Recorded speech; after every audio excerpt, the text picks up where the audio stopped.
Welcome back to another episode of Dynasty Theory. This one coming at you on a Wednesday. Mixing up a little bit. Got to keep people on their toes. I'm your host, John Bauer. Find me on Twitter at the Bauer Club.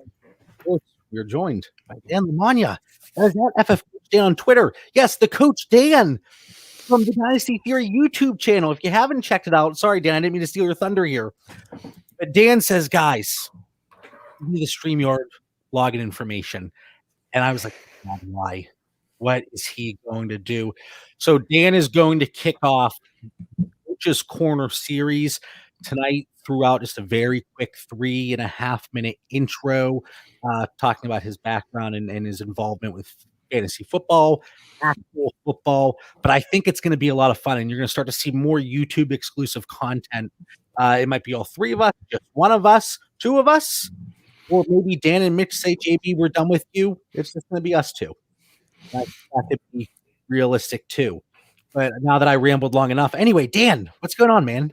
Man, I got to give you like a fee now as my agent here. Like, I didn't even expect all this here tonight. But as you know, JB, the competitive juices have been flowing. And I've only been like talking about this for probably like 3 years since when I first started talking to Mitch in our original Safe League chat. I said, Mitch, I'm thinking about doing this little podcast. I got this little itch, and you guys were doing super flexology. And then, man, I think there's an opportunity to get more of what we're doing here in Dynasty Theory out there. So I want to give some unfiltered, unedited, just coaches' takes related to fantasy football. So I'm just going to pop in randomly, man, for our listeners on a weekly basis. And like you said, JB, we're going to give just a little bit extra, a little something extra as we continue to grow. And with the extra stuff, Dan, I know your mornings are blocked off. But Mitch and I have talked about doing some morning episodes every once in a while, like quick hitters. So that could really work out. Freeze up the evening, if you will. All right. We're also joined by the fantastic husband that is Mitch Sorensen. The reason for the 1 day later this week is because he was being a good husband and it was his wife's birthday. How was the birthday festivities yesterday? It was really good. I feel bad because it seems to be always my weekly night issues that end up moving us from one to the other. But you guys are always awesome. You're always like, nope, we'll just move it one more day and it works out perfectly. So thank you for you guys. Thank you to the listeners for waiting an extra day for it. But I'm really excited for this episode.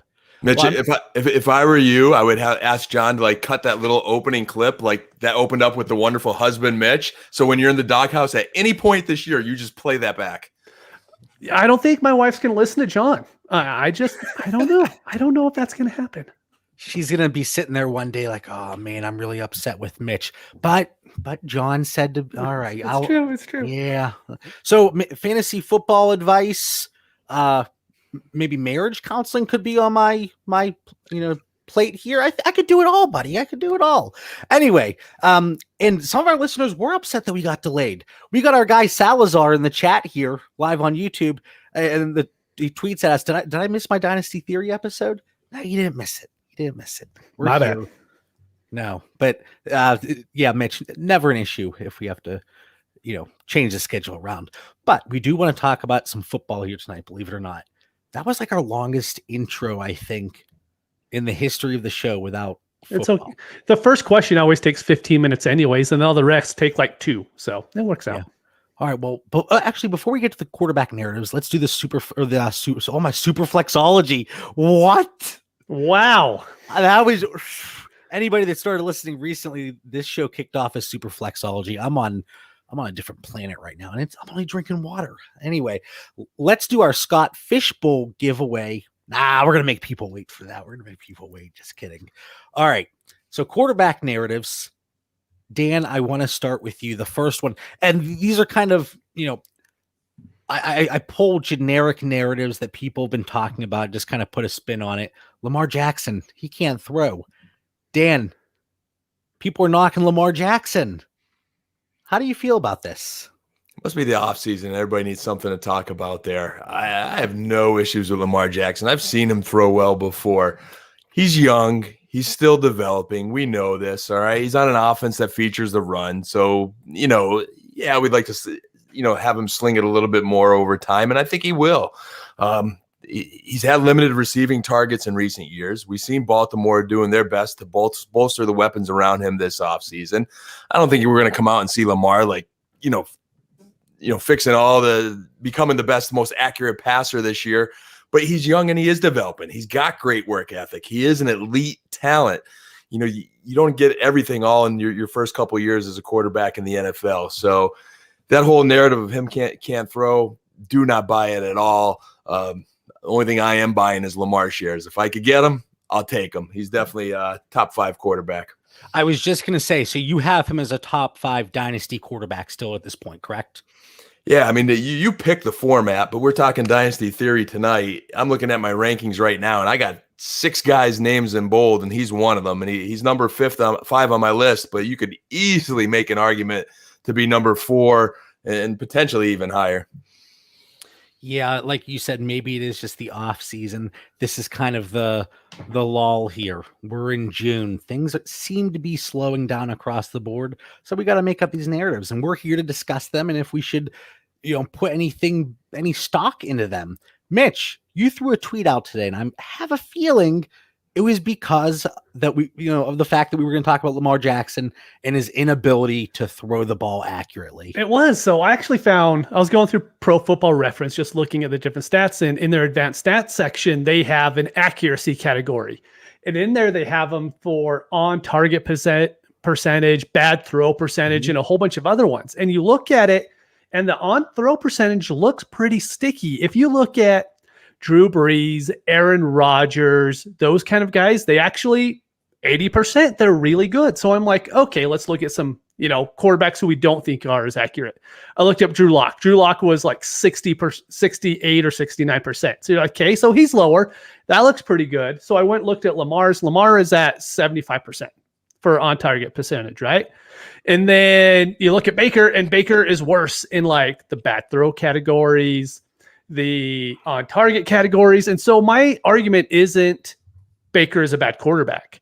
My only argument is Lamar Jackson isn't a bad thrower. Not as bad as what we make him out to be.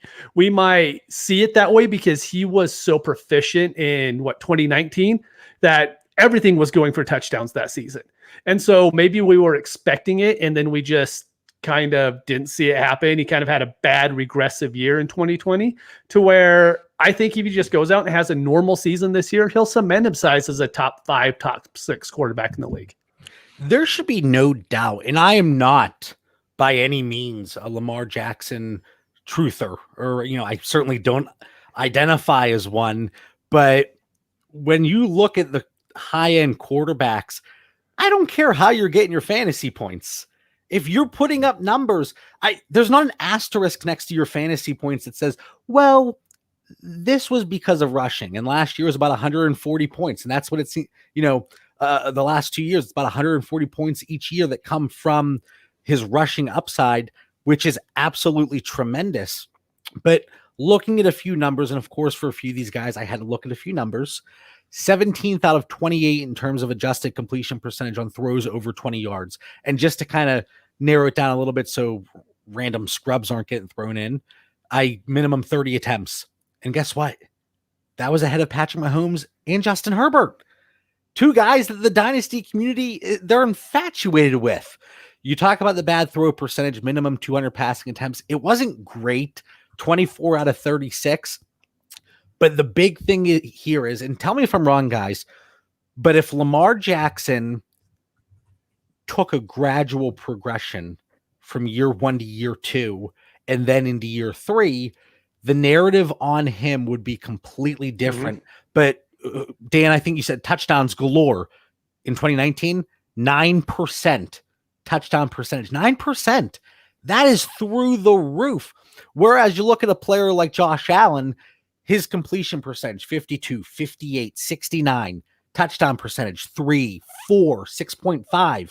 Lamar, he went up and then he came down a little bit, but still across the board, really solid numbers. And then you look at red zone production, still, he was the 6th highest increase over expectation for red zone passing touchdowns. So you go through, you take your averages of all the players, and you look at the expected value and take the difference, and he 6th highest increase. So is there a chance for regression in that category? Possibly, but he's been extremely efficient in the red zone the last 2 years. So long story short, for me, I don't care if Lamar Jackson can or can't throw, which I do believe he can. He's still a top 5 dynasty, quarterback. I almost said wide receiver. But if you could put Ben's comment up on the screen there a little bit, I want to pick on Ben. If I can in the chat there, and I'm going to respectfully disagree. And Ben's got great takes every week there, but I think Baltimore could get more snaps. Never mind more like passing game volume. I think you might see the punter a little bit less this really year. Quick, Dan, a reminder, and I think you and Mitch forget this. Not everybody's watching on YouTube. Not Discord. Everybody can see the comment. Ben Hartley in the chat. He's in our Discord, a great group of people in that Discord community. Ben says if you project the passing game to have more volume, something suffers, either Lamar or J.K. Dobbins' volume. All right, Dan, take it away. Yeah, I mean, like, why can't we have our cake and eat it too in Baltimore? You go back to last year, we're looking for Lamar to take that next jump. It was a COVID year. Like, that had to factor into the ability to get timing with the receivers, that ability to work on certain things that maybe he needed to work on that he couldn't because we're in a pandemic and they're doing things virtual versus out on the field. And then, the O-line wasn't the same. They were patching the wide receivers to go as the year went on. They have Des Bryant out there who's slipping, can't get the right cleats on, during the games. And I mean, there was just like so many things against them. So I don't think it's so much more additional passing volume. I think it's just more plays. I think it's going to be a more efficient offense with an improved offensive line, an improved receiving corps, and Lamar having time to work with that offense this offseason like he couldn't last year. The receiving corpse is slipping in again. The receiving corpse just won't die. It keeps coming back. But Dan, you talk about more plays. I know in 2019, they were at the top of the NFL in terms of plays that they ran, and still a very low, I think the lowest percentage of pass to run. And I'd have to go back and look at 2020, but 440 pass attempts in 2019, just over 400 total in 2020. 406 for the team in 2020. Let's say we project 450 pass attempts, which is on the higher side for that offense.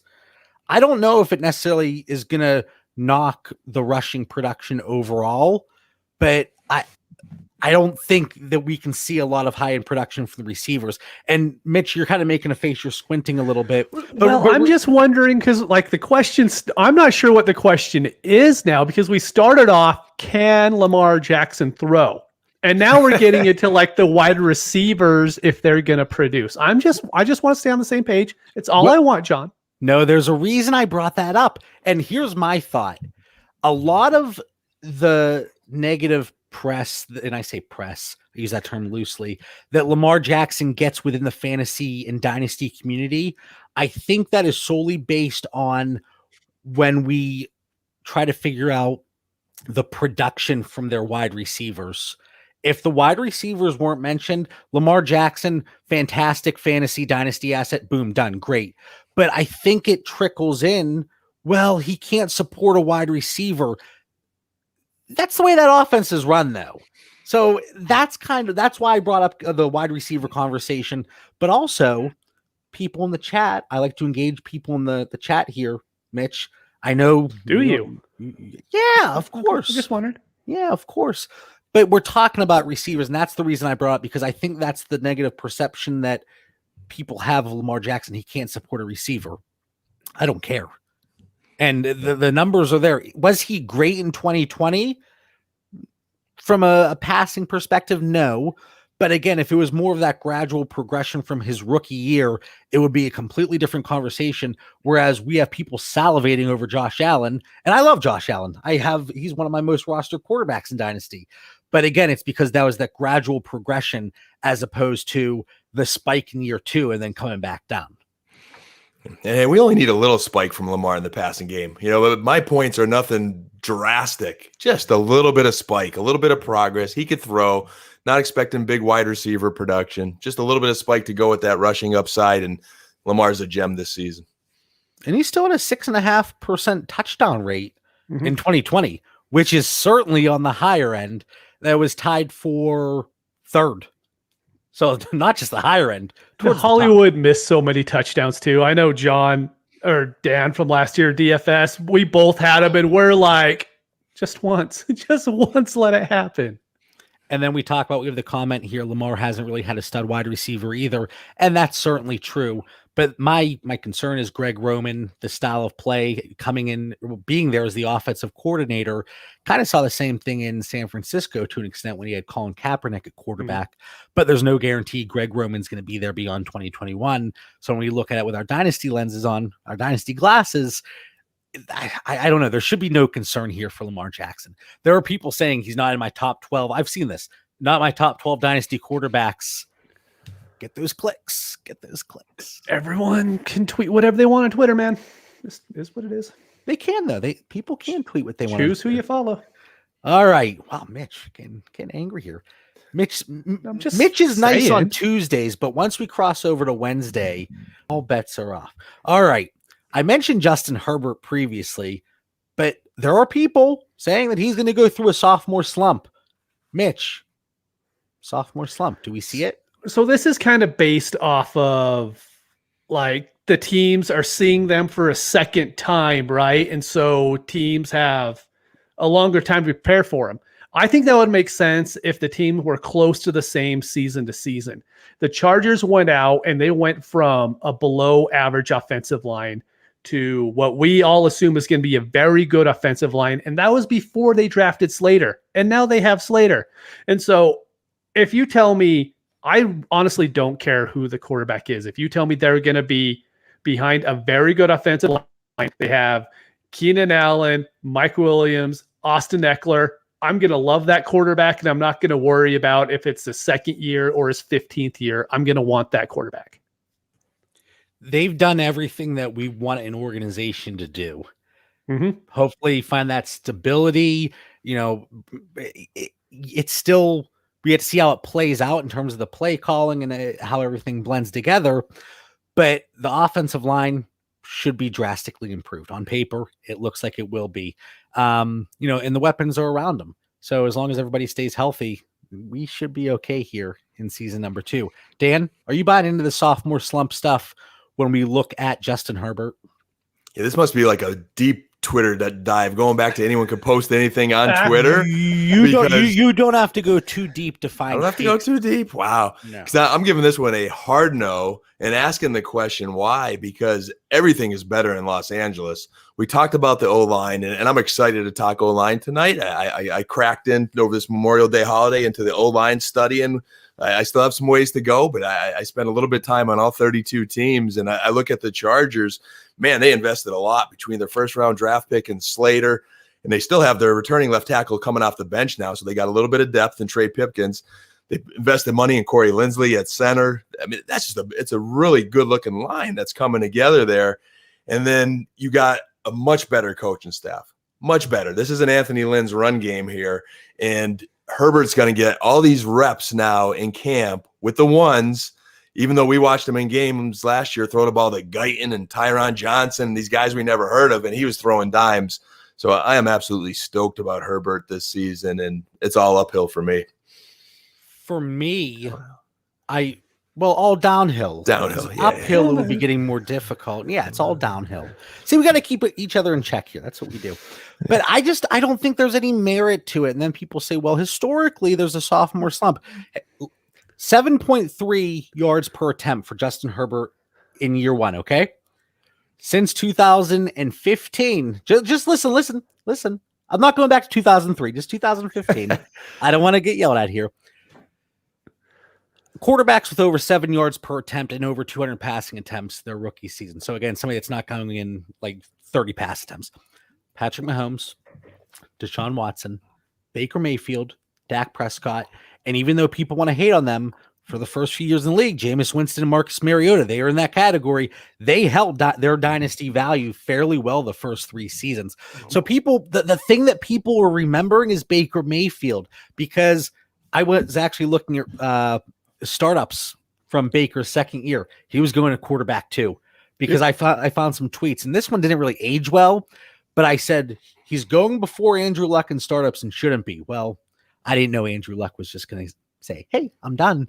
But the point still stands. So that's what people are looking at when they look at Justin Herbert. And when you talk about historically, that's all they're looking at. So out of those 6 quarterbacks that I mentioned, 5 of them held their dynasty value through the first 3 years of the career, Mayfield a little up and down. His expected red zone passing touchdowns over actual was actually lower. So it's not like he was hyper efficient. He just had 595 pass attempts. So I expect to see the volume still, but he wasn't extremely efficient. 14th in terms of touchdown percentage, so on the higher end, but there is room to grow. So we saw gaudy numbers from Justin Herbert, but I don't necessarily think he's going to improve, but it's going to take something special for him to really get a big hit and kind of go back to that Baker Mayfield value shift. So any other thoughts there on Justin Herbert? I think we can put that one to bed, though. And for me, I have him as my quarterback 4 for dynasty purposes. And if this was a really good conversation in the Discord, it was back and forth, Justin Herbert, Lamar Jackson. And truly, if you want to have Lamar over Herbert, I'm not gonna fight you on it, even though I argued a little bit in the Discord. But now that I think about it, it's fine. It's fine. Yeah, good points there. I mean, hey, Lamar, if you like the rushing quarterback, you may go Lamar, but we just look pure raw talent. Those other guys you named on this list, and specifically Baker Mayfield, Herbert is a uber much more talented quarterback than Baker Mayfield. Baker's a hardworking kid who's maturing. He's showing some development. Cleveland's taking the dysfunction out, and they're running a pretty good ship there and building a good team around Baker. So I think Baker's a solid quarterback. But Herbert's elite, and I think that's what we realize here in the Chargers, and love everything they've done this offseason. So there's just a huge difference in talent there. If you want to make the claim that Justin Herbert is going to regress in year 2 and suffer that sophomore slump, have something to support it and not just say, well, historically, because historically, schmishmorically. I'm surprised I could get that out. All right, Mitch, this one, I'm kind of intrigued by this one. Joe Burrow is going to get killed behind that offensive line. He's going to get injured again. We don't want him. Like, I won't say that he's going to get injured again, but as we know from Linda, the Bengals fans 100% believe they've upgraded their offensive line. And I'm sorry, Riley Reif is not an upgrade over 30 other tackles in the league. There's a reason why the Lions let him walk. There's a reason why the Vikings let him walk. I mean, you don't let tackles just walk in free agency. It's not what you do. And so I know they got Jonah Williams coming back, and he should be okay, but this offensive line still isn't very good. And we know they're going to pass the ball a lot. That's what this offense is. And he's going to get hit. And it's just, if he's going to hold up for 17 games, do I think he is? Yeah, because I'm not actually going to be like, no, I think this quarterback's going to be injured because of this offensive line. But I am very worried about this offense to where he gets sacked on second down. All of a sudden they have third and long, then they're punting. And they're not going to be able to sustain drives because of this. And then their fantasy points at the end of the season are going to be lower because they just can't stay on the field for long enough. And that's my biggest worry with this whole Bengals offense. From a dynasty perspective, Mitch, how are you viewing and valuing Joe Burrow? Right with Tua. I think they're both just right behind. Here, give me one moment. I think they're right behind Trey Lance, Fields, and Wilson. I'll have those guys right ahead of him. Which Wilson? Now we have to differentiate. Oh, sorry. Yeah, Zach. Yeah, sorry. Yeah, Zach Wilson. Yep. So you're going to take all 3 rookies over Joe Burrow given the opportunity? Yes. Okay. Without a doubt. I think they're all better prospects than Burrow too, to be honest with you. And that's another story. Now Dan's getting all riled up over here. You have the flag? I'm starting to sweat. I want to bring out the flag, but I mean, Mitch has got some points, so I don't know if I'm necessarily challenging him, but it may turn into a challenge. You can let us know, JB. I definitely have some counterpoints to what Mitch is looking at there. I kind of like the direction of the offensive line. Now, I don't think it's all the way there. I don't think this team is going to get it all right this year. I think Mitch is onto something with Riley Reif. He's not a long-term solution by any means, but he is decent in pass pro. Like, he is an upgrade on what they had last year. This team's got some continuity now in the O-line too. So you have Jonah Williams, back at left tackle. He's your 2019 first-round pick. You have Michael Jordan at left guard, who's going to be pushed by rookie Carmen Jackson, who went in the second round out of Clemson, is a decent prospect. Hopkins is back at center. He's a little bit above serviceable. And then you have Quentin Spain back at right guard, which moves Xavier Sulafilo. You like that pronunciation, baby. Back to the bench. And Xavier was with the Cowboys, and he's a decent guy for a few weeks as a fill-in. So now they got a little bit of depth. You just don't want to start him for 16 games by any means. They bring in Coach Frank Pollock as the O-line coach, and he's a pretty decent coach too, man. He was with the Cowboys a little bit and had some really good running years with them. I think Mixon could kind of, have a better year and take a little bit of pressure off here. So that O-line, it's still a work in progress, but I think it's better. And I think they've got so many offensive weapons that just being that little bit better, that offense is going to be a nice fantasy football offense. And I love Joe Burrow. I love the targets around him. I think he will stay healthy. They'll have some off games. They'll have some bumps. They're still the Bengals. I think to Mitch's point, I am a little bit worried, the head coach could get a little bit pass happy. I mean, please find a little bit of balance in that offense and take some pressure off of Joe Burrow. That would be nice. But overall, Mitch, I got to take the other side there, man. And I think he stays healthy and puts up some good fantasy numbers. And not even looking just the injury aspect, but looking at the offensive line in general, and can they give him enough protection and just time to throw the ball? If you find somebody in your league that has Joe Burrow, and maybe they're not coming out and saying it, but there is concern there in the back of that dynasty manager's mind, are you looking to potentially acquire Joe Burrow, and at what cost? I'd love to get Joe Burrow. So he's not in my elite 6. So let's just say I don't have one of the elite 6 on my roster, then Burrow is a guy I want. If I have one of the elite 6 and I still have a window to get Burrow, man, hey, you have my number 1 next year and whatever number 2 quarterbacks on my roster, I'm going to find a way to try to get Burrow onto my team. Burrow is in Cincinnati is one of those offenses I really like this year. Mitch mentioned Tua. I don't necessarily have them as close because I just think Burrow is going to sling it around a bit more, but they're 2 of the target guys that I want. If I can't get Burrow in his range, then I'm going to slide a little bit because I believe Tua's ADP is a little bit later, and I'm going to be happy getting Tua. Mitch, you said you have Zach Wilson ahead of Joe Burrow, which for the Dynasty Theory listeners, this is not a consensus take amongst the 3 of us. That's where I throw the flag with JB. The Wilson and Fields takes, man. They're just different organizations over there. I mean, just Joe. So hold on, wait. What? Can I say something real quick? Did Dan just say the Jets are a worse organization than the Bengals? Am I? I just want to make sure that I'm hearing this. We live really far apart, so I want to make sure I heard that right. From PA to Utah, I don't want. Maybe I have to specify. I wouldn't say they're 2 totally different organizations, but I think for fantasy football, there's a lot more tools in the tool belt for the Cincinnati Bengals and Joe Burrow than there is for Zach Wilson and the Jets. I think there's a lot more work to be done in New York offensively than there is in Cincinnati. I can see that. Yeah. I mean, I have Joe Burrow ahead of Zach Wilson, actually in the same tier as Justin Fields and Trey Lance. But it does present an interesting opportunity to pivot one way or the other.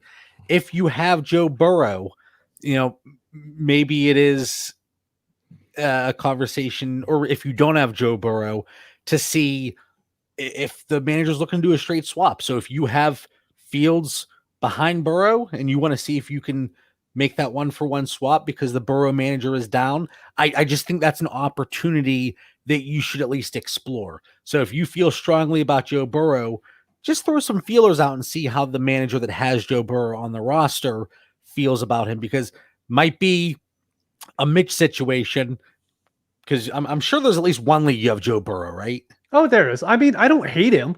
I'm just saying right. I like the other rookies more. Right. So timeout. So here's a question for you guys as we look at both of their situations. So we'll just look at Zach Wilson and Joe Burrow. I mean, how big of a factor is it having Chase, Boyd, and Higgins versus the Jets receivers, to me, which is one of the most polarizing wide receiving crews in fantasy football? I'm looking at the Jets and the Raiders daily doing these best ball drafts, and I'm thinking, who's going to step up? Who could be a number 1? What if Mims doesn't materialize? I mean, I think I'm high on Elijah Moore, but That's your one right there. End of conversation. Maybe. But, you're looking at maybe a 1 versus the Bengals have like 3 1s or great 2s. Yeah, I brought this up on a previous episode, and this is what I worry about with the Bengals. I'm going to worry about it until these teams change. They have to play the Ravens twice. They have to play the Steelers twice. They have to play the Browns twice. Those are very, very good defenses to where you're looking at your weekly matchups that week. Are you going to be willing to play Joe Burrow going against the Ravens, or are you going to be willing to play maybe a lesser quarterback going against an easier matchup? And you're going to have 6 games throughout the season that you're going to have to look at that. And that doesn't include the other teams that they're playing. But now Miami, New England, Buffalo's defenses aren't Swiss cheese over there. They're getting pretty tough. But it's not the same. Too. I mean, you're looking at like top 10 perennial defenses against like what was Buffalo's last year. Steelers defense isn't the old Steelers defense either. At least the secondary. Anyway, so going back to the pivot, it's like, did you guys watch Did you watch Friends at all? No. The HBO reboot there? Yeah. Did you watch the reunion? We did. I don't want to sound too corny, but I had goosebumps at one point. I really did. I thought it was great. Anyway, I bring Friends up because the one episode, anybody that watches Friends, pivot. So but real quick, the perfect opportunity here would be if Mitch, you have Joe Burrow. I'm going to guess that most people have Joe Burrow ahead of Zach Wilson. Mm-hmm. That's your pivot. Joe Burrow for Zach Wilson plus. So if that's the way you feel, again, we're not saying it's right or wrong. I'm not saying it's right. It is wrong. But if you do have Zach Wilson ahead of Joe Burrow, then that's the perfect opportunity. Anytime that you can find the difference there in value, that's where you have to go and kind of pick up value in the margins. We went on about Joe Burrow. The weapons are certainly better there, but we want to see that offensive line improve. Hopefully we see that improvement, but the concern for me, the overall concern of this narrative, the volume is going to offset that. So Joe Burrow, I'm still okay with him. And yeah, I mean, he's still a top 12 dynasty quarterback. Well, that offensive line is going to get injured. So, all right, Dan, Jalen Hurts. We've seen both sides here. And with Jalen Hurts and these next 2 quarterbacks, actually, there's been narratives both sides. Jalen Hurts, he's not going to be a starting quarterback in 2022. And they're not mutually exclusive by any means. But then Jalen Hurts is going to be a top 10 fantasy quarterback in 2021.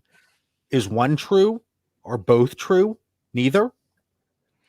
I wanted my answer to be 50-50, but then you'd right away say I'm hedging my bets here and I've got to pick sides. So I'm going to go 55-45 that Hurts is the starter next year. I think back to late in the season, the Dallas game, which I was watching there. He gets pulled early, which he shouldn't have, and that's why Peterson gets fired, one of the reasons. But, he showed flashes in the beginning of that game and throughout the second half of the season of being a special talent. He also showed some flashes of being a really struggling rookie. And what I hold on to is my case for him is I see the talent. He's their quarterback now for sure. And the O-line is healthy. I do think this is an improved Philadelphia Eagles team. But they do have 3 number 1 draft picks. And if there's any glimpse of him showing more of that struggling side, if he can't be consistent, especially the second half of the year after he's had some time in this offense, they're going to invest the number 1 in somebody else. Jalen Hurts is the perfect quarterback for this offense because you look at the offensive line woes, and we've talked about this previously. What is the best way to really make up and pick up the slack for a poor offensive line? Having a mobile quarterback. And you get that with Jalen Hurts. So he kind of gives you, and I hate the phrase, it just annoys me for some reason. I feel like I'm a 90-year-old, get off my lawn. But people say the Konami cheat code, okay? It just annoys me for some reason. I don't know. It's neither here nor there. One episode, we should just do things that annoy me. That could be a marathon episode. Don't open up that can right now. Don't open that can up. Where's this going? No, but really quick, you're taking me away from the point there. But that O-line, though, I'm really interested to watch the Philadelphia Eagles offense if it could evolve, if those receivers could step up, if those young kids can mature quicker than anticipated. Devonta Smith, if Rager could be Rager, you got Dallas Goedert. So they have weapons. They have Miles Sanders. That entire offensive line was pretty much decimated last year. Yep. They have and this offensive line was supposed to be solid last year. This was not supposed to be a bad offensive line. And you have to take all those injuries into account. They're all back. They're all healthy. They're all back. I know Lane Johnson's older, but they got some stud offensive linemen. They have developing offensive linemen. They've got continuity. They just need to stay healthy. And if they can, they might surprise some people. Yeah, there's certainly that possibility. And I don't want to say he can't improve from that, 52% completion percentage, because we've seen it. And we just talked about Lamar Jackson. And I'm not saying Jamar. I'm not saying Jay. I'm combining names here. Jamar Hurtson. No, I'm not saying completely blank. Jalen Hurts is Lamar Jackson, but he does present the upside, obviously, with the rushing ability. So I don't believe he is the starting quarterback in 2022.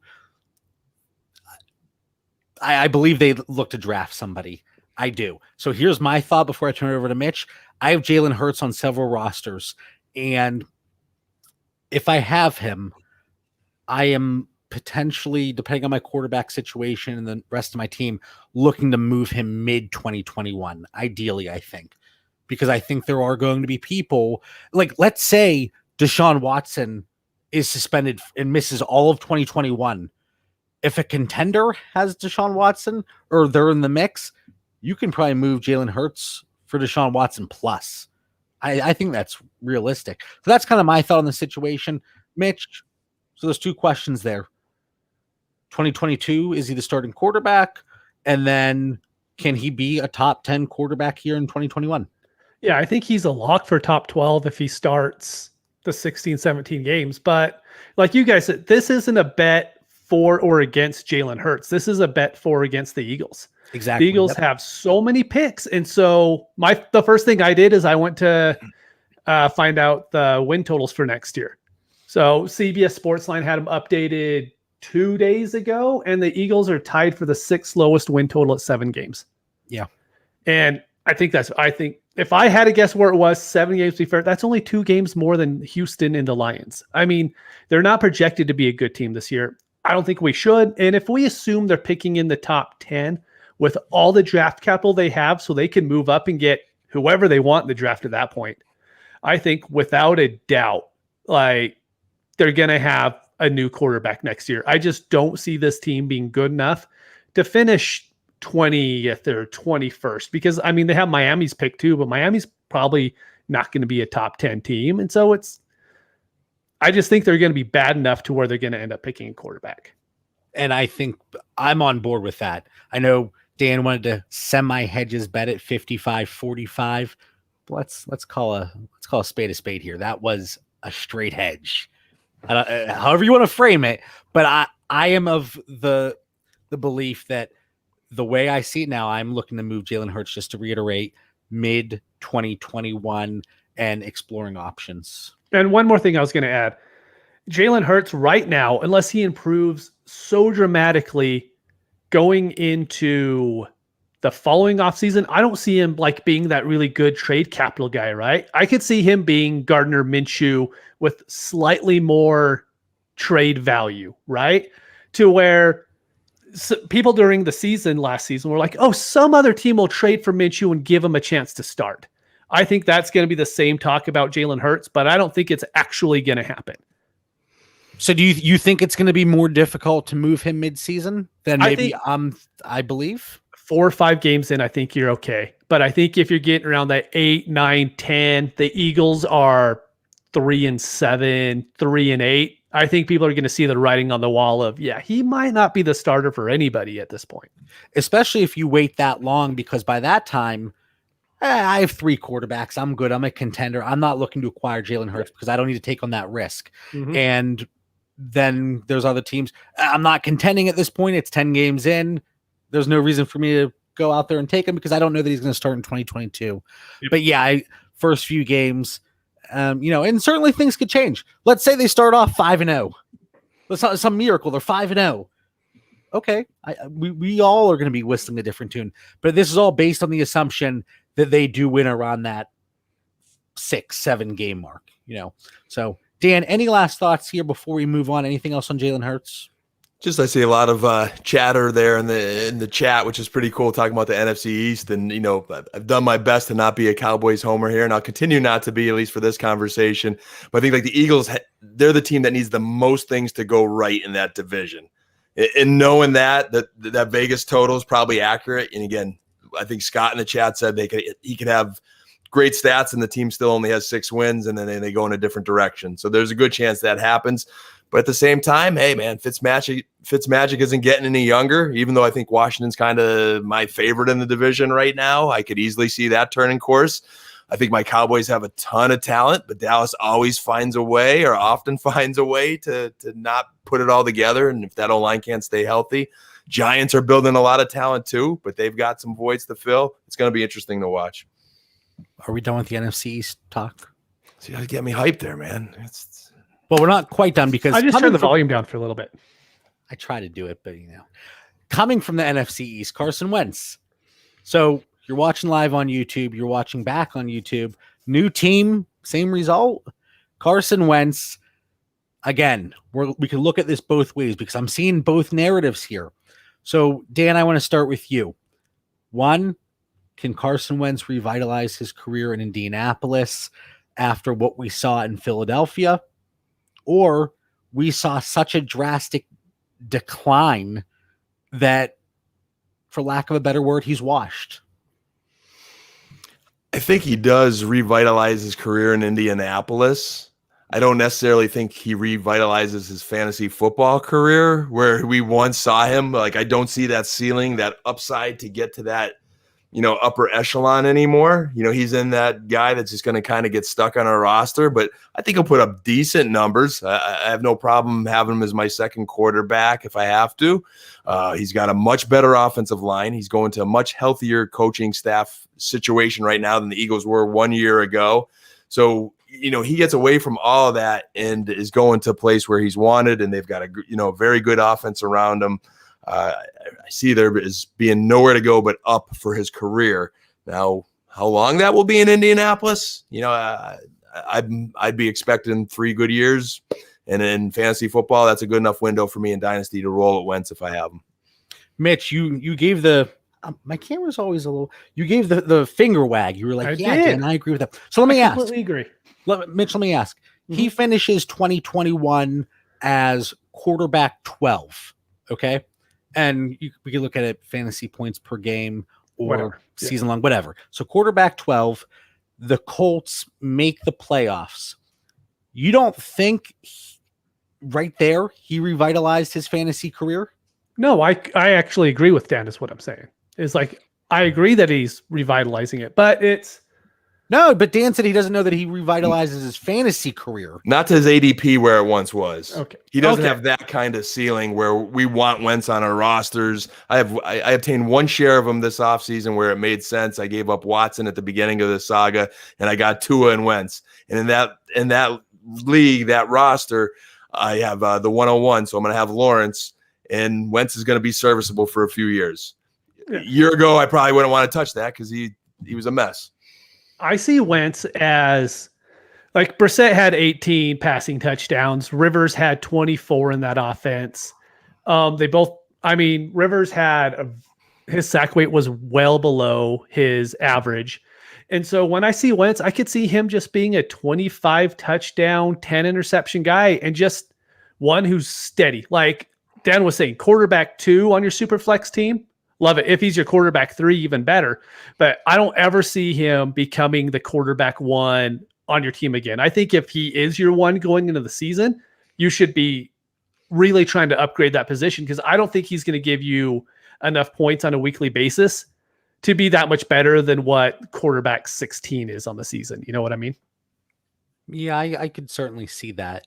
So I think the better way to frame it, that not just revitalize his career, but you both took it as revitalize his career back to what his peak in Philadelphia. Mm-hmm. But I think just maintaining that solid quarterback 2 value might be enough because once everything was going on in Philadelphia with Jalen Hurts, a lot of people left him for dead, essentially. Oh, everybody did. Like, you guys picked up very little shares. I picked up a lot because nobody wanted him. So I'm like, yeah, I'll take him there. Yeah, it was a lot of conversations. Carson Wentz or second. I remember that very vividly. And I think it's changed a little bit, obviously, but certainly not to what Carson Wentz was at his peak in Philadelphia as a top 5, 6, 7 dynasty asset. But like I would rather have Derek Carr or Sam Darnold than Carson Wentz. No way. Carr, there's no way. Carr, no. I'm not convinced Carr's going to play the whole season as the Las Vegas quarterback. No, I'm not quite there, but I think there's a better chance that Carson Wentz is the starter in 2022 and beyond than Derek Carr. You guys almost got me saying David Carr. I had to hesitate there. I was well, it's been going on in the chat. The chat's trying to sabotage us with the David. The first episode we get Derek Carr right, and the chat's trying to blow us up here. But no, I just think Derek Carr, if he works his way out of Las Vegas there because Gruden gets impatient, I just think he lands somewhere else. I think he's a good quarterback. I don't know. I think the true Carson Wentz, I don't know if he's quite at that peak that we saw a few years back, but I think he is better than what we saw last year. Mm-hmm. And Derek Carr, he's always just like another guy that nobody really wants. He's just that. But he's in that class, Wentz, JB. So even if you put him ahead of Carr, I'll give you that one. He's not going any higher. He's not passing anyone else out in the rankings. I'm okay. If Derek Carr finishes as a top 12 quarterback this year, not a chance. Just listen. If Derek Carr finishes as a top 12 quarterback this year and Carson Wentz finishes as a top 12 quarterback, who sees a bigger spike in value from a dynasty perspective? I guarantee you it's Carson Wentz. I guarantee it. If they're both top 12, man, that's going to be an excellent episode of Dynasty Theory. I can't wait for that one. We're going to play this clip back. But I'm just, or one or the other, but there is a better chance that Carr's value does not spike as much as Carson Wentz. Okay. Anyway, I didn't think we were going to talk about Carr tonight, but he slips into every episode. We have to collect like royalties from the Carr family. I think that's how we have to do it. Last quarterback we want to talk about, and he was just brought up, but he found a new home in Carolina. Mitch, I want to start with you. Sam Darnold, same thing. Does he revitalize his career, especially after they picked up the 5th-year option?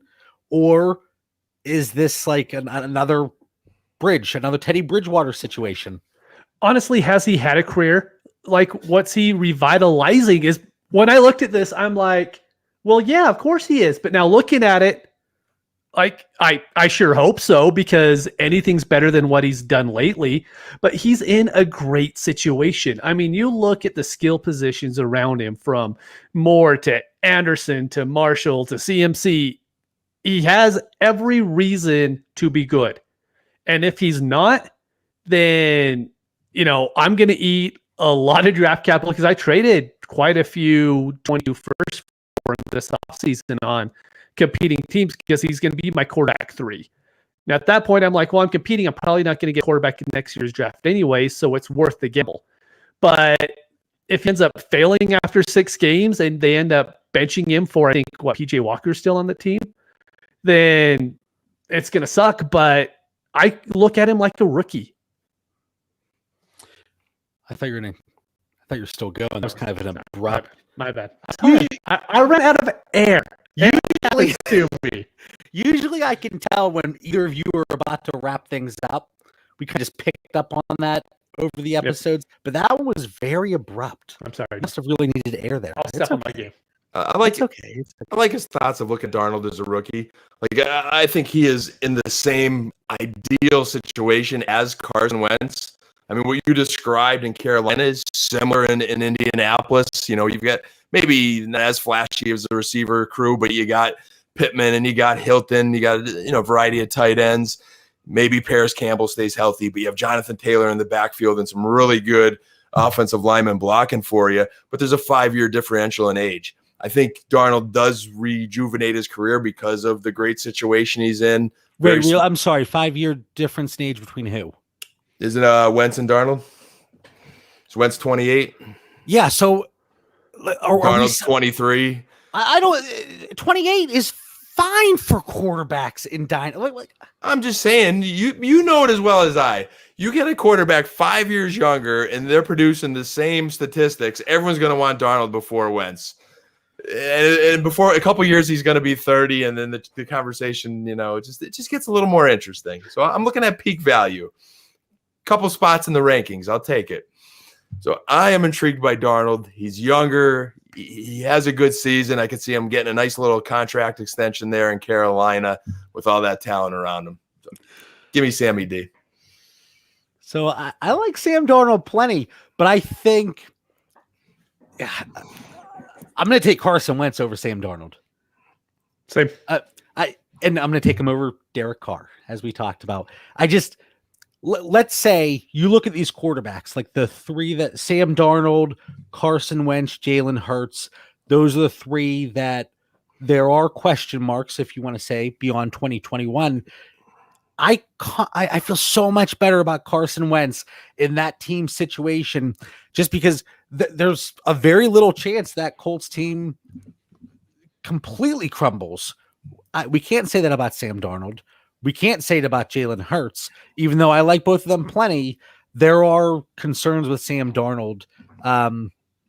This Carolina team, they could struggle. They could stumble. They could have trouble keeping up with the teams in their division. They could, but I'm a Carolina believer. I love the talent they're building on both sides of the football there, and I just think you get away from Adam Gase, boy, that's golden. I'm expecting a big jump getting away from Adam Gase. I mean, to your point though, I mean both quarterbacks do have questions without a doubt. They have something to prove. I think they're both going to good situations. I just still like Darnold's upside a little bit more. I think there's more ceiling there for me for Darnold compared to Wentz. I'll continue worrying about that coaching staff in Carolina until they prove that they're actually good and it's not just hype. It's my biggest worry with that team right now. They should be really good. They did really well in college, but we haven't seen a lot in the pros yet. Well, we saw multiple wide receivers be fantasy relevant. So from a fantasy perspective, that's all that matters. You're right. Yeah, that's all that matters. Is we don't care about wins and losses. So there's a comment in the chat about the Panthers and Sam Darnold. Didn't they continue to, at least in the rumor mill, that they were pursuing Deshaun Watson possibly even after the fifth-year option was picked up? But then, so there's that. Okay, there could be question marks with Sam. We're on a first-name basis now, apparently. I call him Sam. But the fact that was there even a quarterback on their board? Really? It seemed like they were content. And then the conspiracy theory, it's not even a conspiracy really, but they waited until after the draft to pick up that fifth-year option, which to any normal, rational human being would think, well, maybe they wanted to wait to see if a rookie slipped to them. But Fields slipped to them. And I can't remember. Slipped to them. If it was the GM on Rich Eisen's podcast or if it was Matt Rule, but they were talking about how they viewed these rookie quarterbacks. And they were just like, look, the bust rate's really high. We never talk about how high the bust rate is, but they were talking about how they were going through some defensive videos. And the defensive guys on their team were like, Darnold does really good things. And that's what started getting the Panthers thinking about it. And so they end up going with Darnold, thinking that, the bust rate with the rookies is probably a lot higher than what we have in Sam Darnold right now. Yeah, and depending what you believe, I mean, if you watch, listen to Kuiper and Herb Street around that time, they said, hey, if Darnold at age 23 was in this class, where would you rank him? A lot of people had him ahead of a lot of these rookie quarterbacks other than Lawrence. So I think Carolina had that view. All right, so talking about these quarterbacks, I want to look out. So we talked about 2021. We talked about 2022 a little bit. The year is 2023. All right. And we're very good, not just on Dynasty Theory, but the whole Dynasty community of projecting multiple years out. And I say that with sarcasm because we're lucky if we can project 5 days out. But now I'm asking to project a few years out. So the year is 2023. We're looking at Carson Wentz. We're looking at Jalen Hurts. We're looking at Sam Darnold. And I want to throw Joe Burrow in there too, just because it seems like out of the three that we talked about earlier, the most question marks. Who has lived up to the billing in 2021 and 2022? When we look back on it, the year's 2023, and we can say, yeah, June of 2021, I picked up Joe Burrow at cost, at his value, and I feel great about it. Same with Jalen Hurts, Carson Wentz, Sam Darnold. Carson Wentz. I think it's the most stable organization to go with. And if I have to pick the quarterback, I'm going to go with the best team. That's actually where I am as well. And that's why I'm looking. And, Dan, I kind of gave you a hard time talking about Carson Wentz, obviously comparing him to Carr and Sam Darnold. But it's just, there is a much better chance that team. And Dan, you should be happy. Your dysfunction rankings, they're rubbing off on me and Mitch apparently, because that's why we're looking at Carson Wentz the way we are. Yeah, and again, if we were doing like a dynasty throwdown tonight and it was Mitch versus I and it was Wentz versus Darnold, it'd be one that I'd be going into it a little bit nervous or apprehensive because you could totally make that argument. Yeah, again, the Colts organization, a lot of respect for Coach Reich there and what they're doing. So I could see that. To your point, John, of projecting a couple years out, which we really, to your point, again, realistically can't do more than 5 minutes most of the time because this does change often like the weather. But with the information we have today, I project they'd both be there, both Wentz and Darnold. I think both of those teams have a plan, and as long as those quarterbacks can live up to that plan and keep these teams competitive and go in the right direction, and they're not frustrating the offensive coaches in what's expected of them, I think you can see them both resigning. Hurts is the big wild card out of that group that I'd be the most nervous about. He has the most to prove.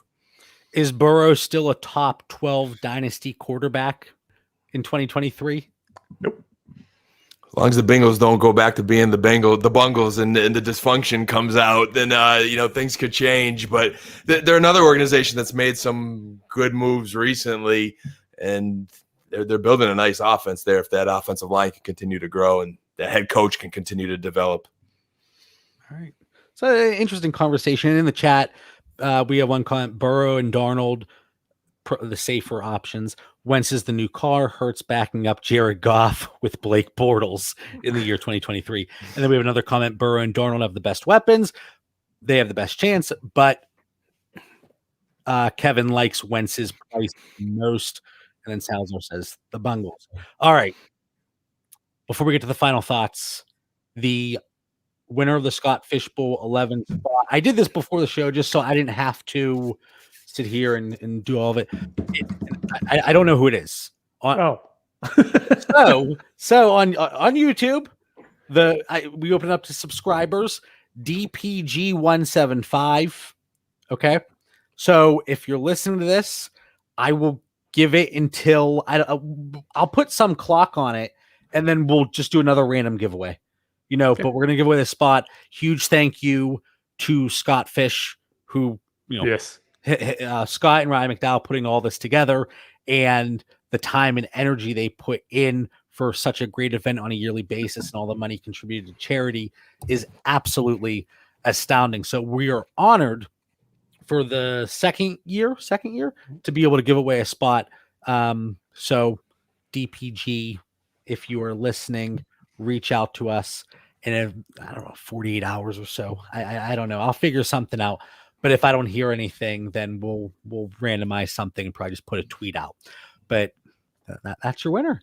That's your winner. When I was looking at it, I was like, because I wanted to be like, randomize it and everything.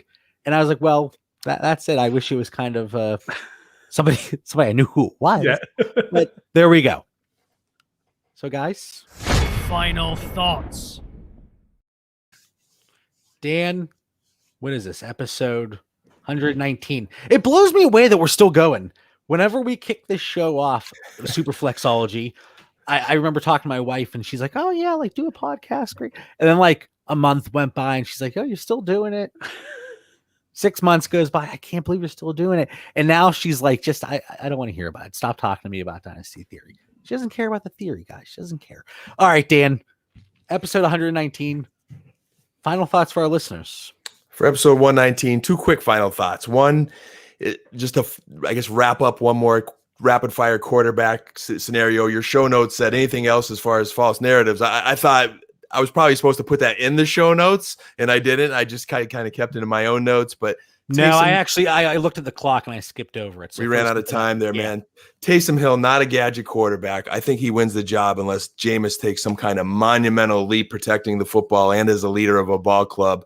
So that's just my quick other quarterback take. And 7 underdog best ball mania tourney drafts since last week, man. Legal in PA, I'm loving it. And 100% Kadarius Toney shares. So I will end on that. Did you see DraftKings has their $1 million one out now? Just so you know, I'm gonna have to have a little DraftKings love there too, man, as I'm getting ready for the DFS season. So I'll hop on their platform next. So, Mitch, is that your final thought? No, that wasn't. So my final thought is this goes back to the Todd Gurley, whatever it was last week with the Lions. A lot of veterans are going to go visit teams. Just because they're visiting doesn't mean they're going to sign. Like Twitter had a meltdown over it. But like there's going to be hundreds of these vets that go out and get the team visits this year. We didn't see a lot last year because of COVID and people couldn't go. So I don't know if people are just forgetting that this happens, but especially a visit in like late May, early June, normally veterans won't even sign then. They'll wait until a weekend of training camp. They're like, hey, now I'll show up. So I would just, anytime you see so-and-so's visiting somewhere, just pump the brakes. Like just give it a month and see what actually happens. We're going to revisit that final thought whenever Duke Johnson visits somewhere. I know. Wait, Mitch, what's going to happen? Mitch, no joke. I was forced to cut him off of one of the rosters because we do a lot of leagues with deeper rosters, right? Yeah. So I'm not ashamed to say I have Duke Johnson creeping some places, and I had to hit that drop button, and it hurt me. It hurt me. It hurt me worse. Yeah. All right. We want to thank everybody for tuning in. Follow the show on Twitter and Instagram at Dynasty Theory FF. And again, reminder, more YouTube exclusive content. We kicked off Coach Dan's Corner. So there's going to be a lot of good stuff coming at you again on the Dynasty Theory YouTube channel. So make sure you subscribe. Stay safe, be kind to each other, and have a fantastic night. Thanks, everybody.